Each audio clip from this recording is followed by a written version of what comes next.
ولا تقولوا لمن يقتل في سبيل الله اموات بل احياء ولكن لا تشعرون.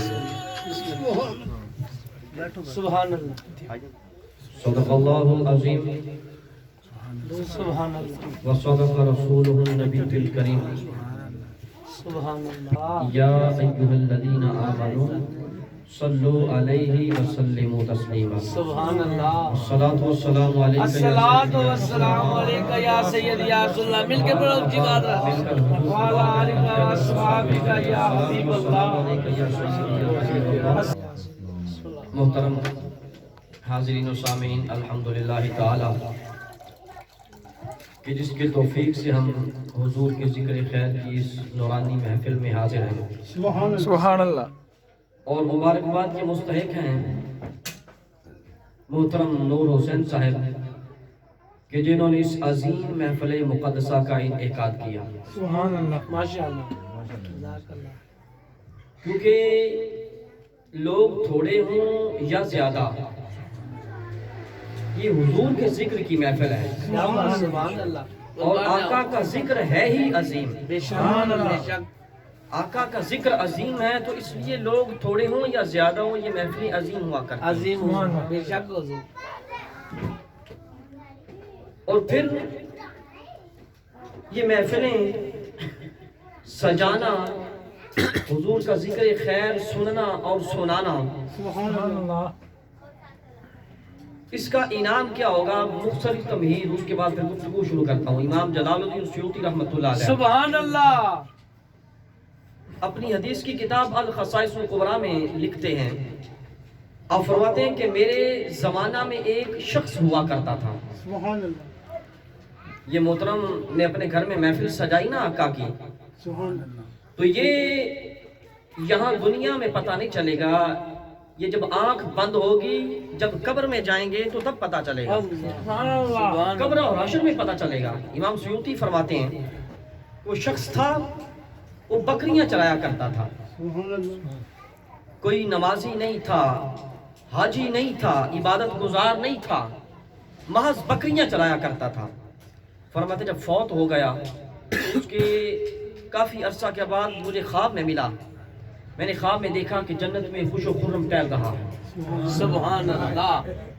میں نے اس سے پوچھا کہ بتا کہ خدا نے تیرے ساتھ کیا معاملہ کیا، کیا تجھے بخش دیا؟ اللہ اکبر. تو امام سیوطی فرماتے ہیں مجھے اس نے کہا سیوطی، خدا نے مجھے بخش بھی دیا ہے اور تاجدار کائنات نے کرم بھی بڑا کیا ہے. سبحان اللہ. اللہ اکبر. کہا کیسے؟ کہا جب لوگ مجھے قبر میں دفن کر کے چلے گئے، میرے اوپر مٹی ڈال دی، سب لوگ واپس چلے گئے، فرشتے حساب کتاب کے آ گئے جن کو منکر نکیر کہتے ہیں. ادھر منکر نکیر آ گئے، ادھر تاجدار کائنات بھی آ گئے. سبحان اللہ. ادھر تاجدار کائنات بھی تشریف لے آئے. سبحان اللہ.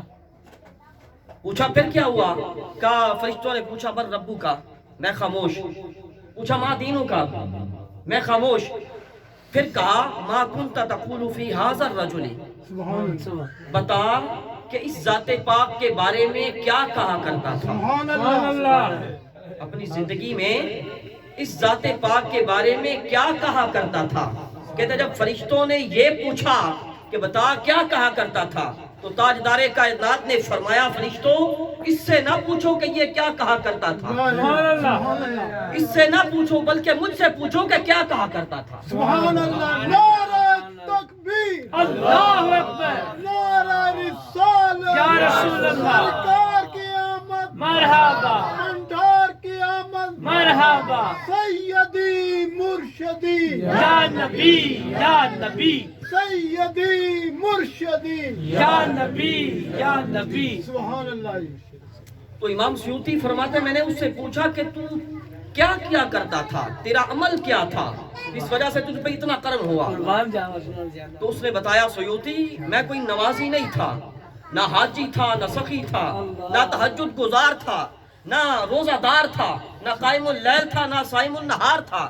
کوئی عبادات کا ذخیرہ میرے نامہ اعمال میں نہیں تھا، مگر جب ماہ ربیع الاول آتا، ربیع الاول کا مہینہ آتا، اور جب 12 ربیع الاول کی تاریخ ہوتی تو میں اپنے گھر میں اپنی طاقت کے مطابق حضور کا میلاد منایا کرتا۔ سبحان اللہ، ماشاءاللہ، جزاک اللہ، کیا بات۔ تو میرے اس عمل کی وجہ سے مجھ پہ اتنا کرم ہوا کہ میرے آقا میری قبر میں بھی تشریف لائے اور مجھ پہ اتنا کرم فرمایا کہ فرمایا فرشتوں اس سے نہ پوچھو، مجھ سے پوچھو کہ کیا کہا کرتا تھا۔ اس لیے میں نے عرض کیا کہ یہ پتہ تو تب چلے گا جب مر کے قبر میں پہنچیں گے، یہ قبر اور حشر میں پتہ چلے گا۔ تو اس لیے جو لوگ آقا کے میلاد کی محفلیں مناتے ہیں وہ بھی عظیم ہیں، کیونکہ آقا کا ذکر عظیم ہے تو خدا یہ ذکر دیتا بھی ان کو ہوا کہ جو خود عظیم ہے۔ بے شک۔ تو میں نے آپ کے سامنے ایک آیہ مبارکہ تلاوت کرنے کا شرف حاصل کیا، جس میں اللہ پاک نے فرمایا کہ لوگوں وہ لوگ جو خدا کی راہ میں شہید کر دیے جائیں، جو خدا کی راہ میں مار دیے جائیں، ان کو مردہ نہ کہو، ان کو مردہ نہ کہو، ان کو مردہ نہ کہو، وہ زندہ ہیں۔ کیا ہے؟ زندہ ہیں، زندہ ہیں، اور ان کی زندگی کا تمہیں شعور نہیں ہے، تمہیں ان کی زندگی کا تمہیں شعور نہیں، وہ تو زندہ ہیں۔ وہ تو زندہ ہے۔ فرمایا کہ ان کو مردہ نہ کہو۔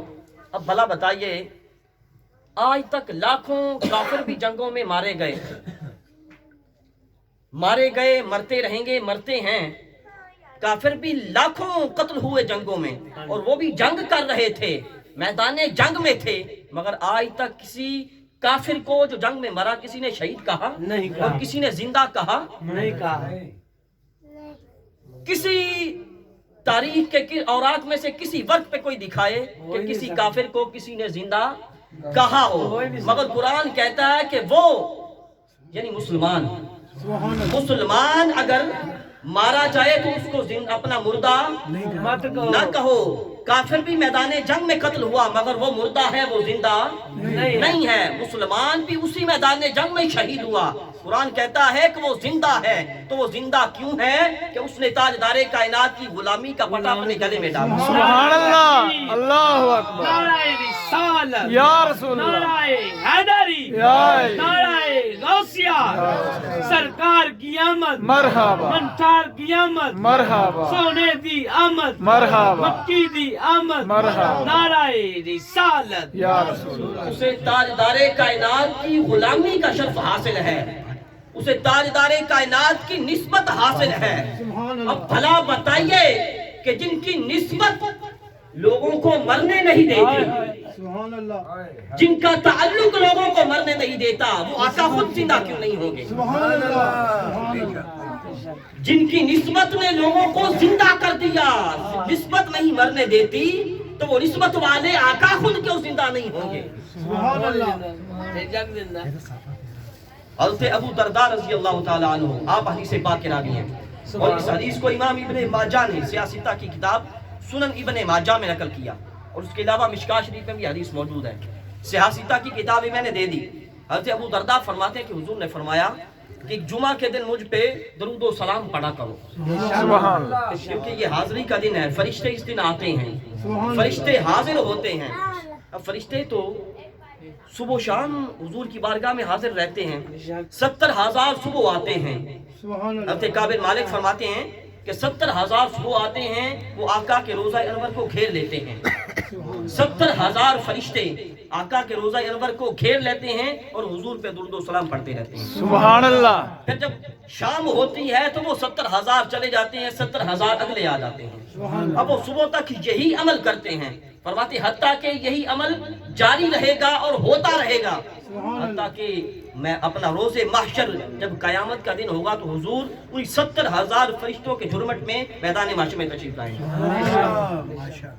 اب عرض کرنے کا مقصد یہ ہے کہ فرشتے تو ہر وقت حاضر رہتے ہیں بارگاہ میں، آقا کی بارگاہ میں، مگر فرمایا کہ اس دن فرشتے حاضر ہوتے ہیں، تو اس سے پتہ یہ چلا کہ وہ کوئی خاص فرشتے ہیں، وہ کسی خاص خدمت کے لیے آیا کرتے ہیں، وہ خاص خدمت کرنے آقا کی بارگاہ میں آتے ہیں۔ فرمایا کہ فرشتے آتے ہیں، یہ حاضری کا دن ہے، اور جو شخص مجھ پہ درود پڑھتا ہے اس کا درود مجھے پیش کیا جاتا ہے، سبحان اللہ، مجھ پہ پیش کیا جاتا ہے۔ اب لوگوں کو یہاں بھی مغالطہ لگا، یہ فرشتے کھڑے ہیں وہاں وہ پہنچاتے ہیں، فرشتہ نام بتاتا ہے وہ فلاں شخص فلاں جگہ پہ آپ پہ درود بھیج رہا ہے، سلام پڑھ رہا ہے، اس کا یہ نام ہے، اس کا فلاں نام ہے، تو میں نے کہا کہ نادانو یہ فرشتے تو حضور کے غلام ہیں۔ سبحان اللہ، فرشتوں کو تو زندگی حضور کے ذکر کا صدقہ ملتی ہے، بے شک بے شک، یہ تو آقا کے غلام ہیں، جب غلام کی شان ہے تو آقا کا عالم کیا ہوگا؟ سبحان اللہ، فرشتے اس لیے نہیں کھڑے وہاں، فرشتہ اس لیے نہیں کھڑا کہ معاذ اللہ حضور سنتے نہیں۔ سیاستہ کی حدیث میرے آقا نے فرمایا جب کوئی مجھ پہ سلام پڑھتا ہے میں اس کے سلام کو سنتا بھی ہوں، اس کا جواب بھی دیتا ہوں۔ سبحان اللہ، تو اس لیے نہیں کھڑے وہ فرشتے کہ آقا سنتے نہیں معاذ اللہ، بلکہ اس لیے کھڑے ہیں کیونکہ شہنشاہوں کے درباروں میں غلام کھڑے ہوتے ہیں، شہنشاہوں کے درباروں میں چوکیدار کھڑے کیے جاتے ہیں، تو اس لیے وہ شہنشاہ کے دربار میں فرشتے اس لیے حاضر ہیں۔ سبحان اللہ، اب میرے آقا نے فرمایا کہ جب کوئی مجھ پہ درود پڑھتا رہتا ہے، اس کا درود مجھ پہ پیش ہوتا رہتا ہے جب تک وہ پڑھتا رہتا ہے، جب تک وہ درود پڑھتا رہتا ہے مجھ پہ پیش کیا جاتا رہتا ہے۔ حضرت ابو درداء نے عرض کیا یا رسول اللہ جب آپ اس دنیا سے ظاہری طور پر تشریف لے جائیں گے پھر بھی پڑھتے رہیں؟ اب یہ صحابہ کی زندگیاں بھی خدا کی قسم ہمارے لیے ایک عظیم رحمت تھیں اور عظیم نعمت تھیں۔ اگر آپ پوچھتے آگے تو لوگوں کو یہ موقع مل جاتا کہ وہ صرف ظاہری زندگی کا حکم تھا۔ عرض کیا یا رسول اللہ جب آپ اس دنیا سے تشریف لے جائیں گے پھر بھی پڑھتے رہیں؟ میرے آقا نے فرمایا کہ خدا نے زمین پر یہ حرام کر دیا ہے کہ وہ نبیوں کے جسموں کو کھائے۔ سبحان اللہ، سبحان اللہ، خدا نے سیاستہ کی حدیث دے رہا ہوں، خدا نے زمین پر یہ حرام کر دیا ہے کہ وہ نبیوں کے جسموں کو کھائے۔ تو اس سے پتہ یہ چلا کہ نبی اپنے جسموں کے ساتھ زندہ ہے۔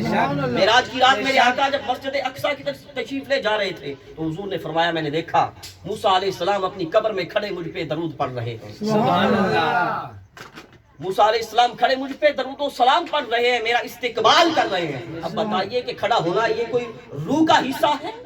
یہ کھڑا ہونا اور بیٹھنا یہ جسم کا خاصہ ہے۔ روح نہ بیٹھتی ہے نہ کھڑی ہوتی ہے، یہ روح اس کی محتاج نہیں، یہ جسم کا خاصہ ہے۔ میرے آقا نے فرمایا کہ موسیٰ علیہ السلام کھڑے تھے تو اس سے پتہ یہ چلا کہ موسیٰ علیہ السلام اپنے جسم کے ساتھ زندہ ہیں۔ نعرہ تکبیر، اللہ اکبر، نعرہ رسالت، یا رسول اللہ، نعرہ حیدری، یا علی، یازان شیر ربانی، سبحان اللہ۔ تو اس سے پتہ یہ چلا کہ نبی اپنے مزاروں میں جسموں کے ساتھ زندہ ہیں۔ میرے آقا نے فرمایا کہ اللہ نے زمین پہ حرام کر دیا ہے کہ نبیوں کے جسموں کو کھائے، اور آگے فرمایا وہ زندہ ہیں۔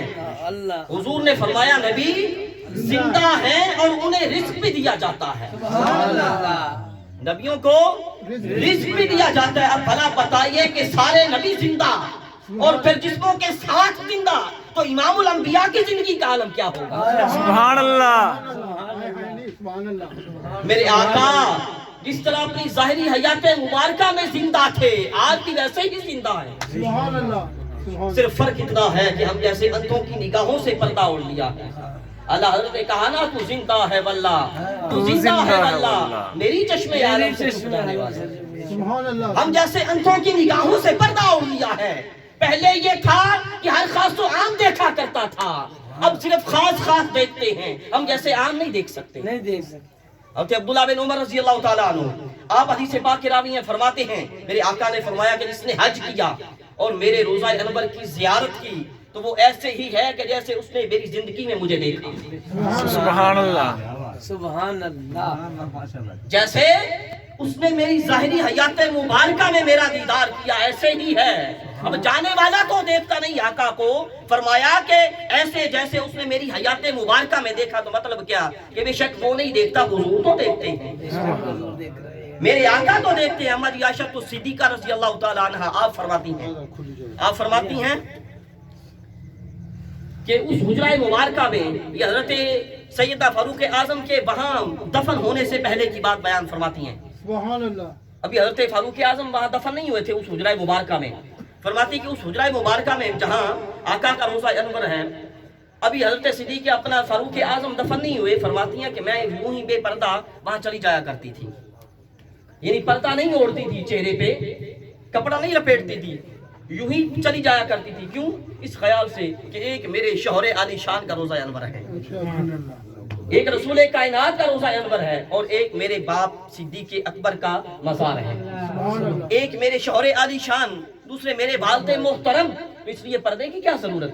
ایسے ہی چلی جایا کرتی تھی۔ فرماتی جب سے حضرت فاروق اعظم وہاں دفن ہوئے ہیں، جب وہاں جاتی ہوں تو اپنا پردہ اوڑھ کے جاتی ہوں، سبحان اللہ کپڑا لپیٹ کے جاتی ہوں، کیوں؟ اس سے پتہ یہ چلا کہ اماں جی عائشہ صدیقہ کا یہ عقیدہ ہے کہ فاروق اعظم دیکھ رہے ہیں، فاروق اعظم دیکھتے بھی ہیں، پہچانتے بھی ہیں۔